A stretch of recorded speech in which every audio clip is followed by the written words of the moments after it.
My original research was on plant interaction, so that's not so very different.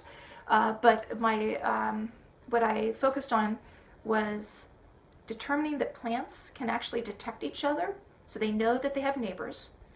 And then if they know that they have neighbors, can they identify to some extent who their neighbors are? And does that change what they do? And the answer is yes.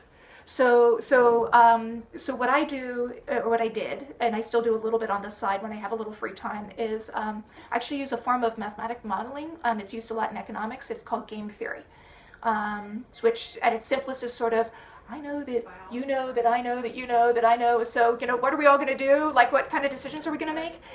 Well, it works really well in ecology as well.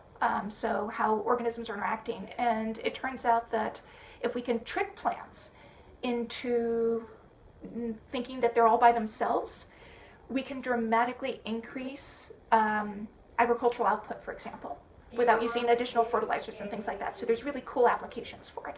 So that's what I do sort of on the side, but it's really hard to involve students on the short term in that kind of project. The experiments that are involved in that tend to take longer, and the math training tends to take a little bit longer.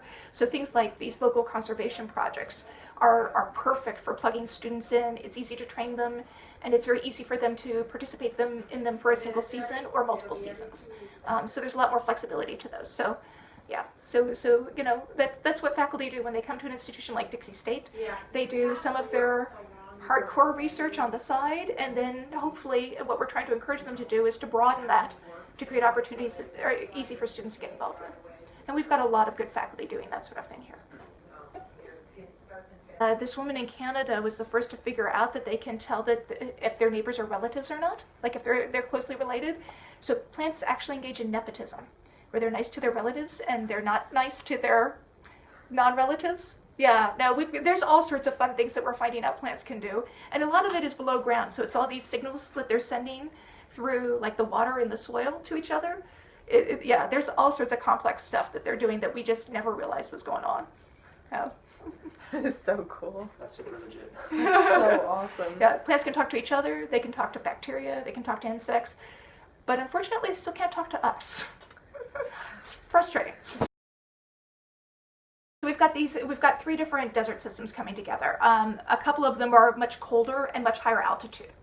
And then we have one, the Mojave, which is much warmer, much lower altitude. In fact, one of the really cool things about this area is that we are really the most northeast that some desert species, some of those warm desert species come. So you really don't find creosote bush, for example, much north of here or further east of here. Likewise, the Joshua trees, which of course people love, are really, we are it. You drive up north to, say, even just Dameron Valley, and you stop seeing them. You drive up on the 15 going north, and it doesn't, 15 minutes up and you stop seeing Joshua trees. They're actually so special that there is a protected area just south of here in the Arizona Strip, because this is considered special, being this extreme of their range. So again, when you get all 3 of these coming together, like I said before, you get this patchiness. And so whenever you get patchiness, it kind of changes the dynamics a bit. So species deal with that environment differently than when you have this big, more homogeneous kind of area. And so we get a lot of different species here that we might not find otherwise. They sort of specialize on that patchiness. But what's also really cool about it from the perspective of being a university is that it gives us really easy access to really different ecosystems. We're in the desert. We get a little tiny bit of snow, maybe sometimes, but in general, things are fairly warm here. But we could drive, a couple of hours and be places where it really doesn't snow at all. We can drive, another hour in another direction. We can be up in the mountains in an entirely different ecosystem. So it gives us this great opportunity to show our students an incredible diversity of species, and also an incredible diversity of different environments that really, there aren't many universities located at these kinds of junctions of ecosystems. So it's this incredible local resource that schools from all over have field stations down here so that their students can experience it.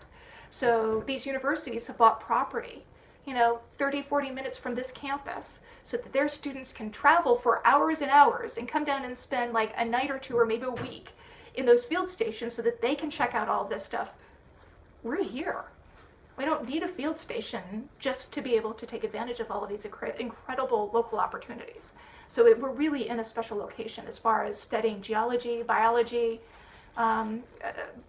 even some geochemistry. It's a phenomenal place to be. Oh, my battery died. Well, I hope that was sufficient. That was great. So Wow. too.